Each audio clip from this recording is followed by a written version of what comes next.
Yeah, y'all. I'm explaining. I'm gonna tell y'all who that is at the end. You'll be surprised to know who that is. But this is just a testament of how a woman looks good when she's young, and when she's not young anymore, she just don't look as good. Like seriously, if I was with a woman at that age and she progressed through her natural aging process, I would always be able to see her at that young age, no matter how old she got. Yeah, in case you wanted to know, now I'm gonna tell y'all. That's actually Scarface's mom, Tony Montana's mom. Yeah, like I remember the first time I seen that movie, I was about 18 years old, and I could see that she was pretty back in the day. I could just see it, and now I know that that's the case. Like, you ain't gonna tell me that no man wouldn't be happy with a woman like that in her prime. It didn't. Well, I guess it last. She's dead now, but it lasted long enough. Like to me, I could still, like I said, I could still look at her and tell she looked good in Scarface. But yeah, that's it right there, man. And it's like women like that, when they're in their prime like that, they've got their choice of men. So how could I really think that me as a 45-year-old making $45,000 or 50,000 a year or so, when she's gonna come across dudes that are physically more attractive because they're younger and maybe make some more money. So I won't be chosen by a woman that's young like that. That's the thing of this whole thing.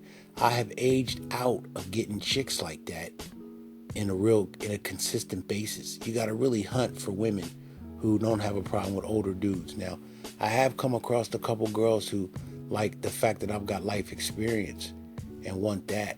But here's another thing. Not that I don't want a girl to give me her prime fertile years, but I won't take them. I won't take them from her because I'm not gonna give her a kid.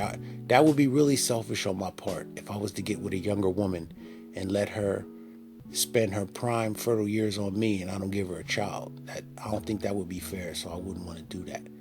And switching up the topic for a little bit, we okay, average men, below average men, slightly above average, or high average. Like if you got none of the big three, you're an average guy. If you got one of the big three, you're slightly above average.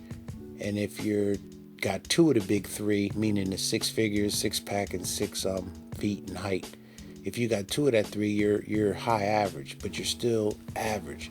You got to know this, fellas. An average man is below average in the eyes of a woman.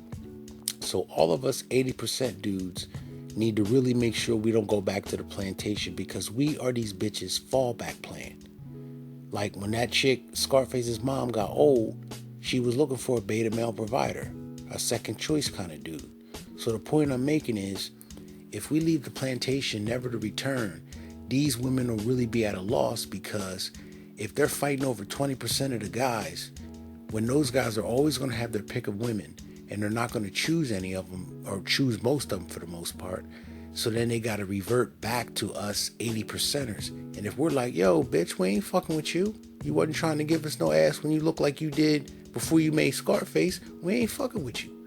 That's what really needs to go on. You need to realize that you're not a woman's first choice in that 80%. So therefore, take your resources and go home.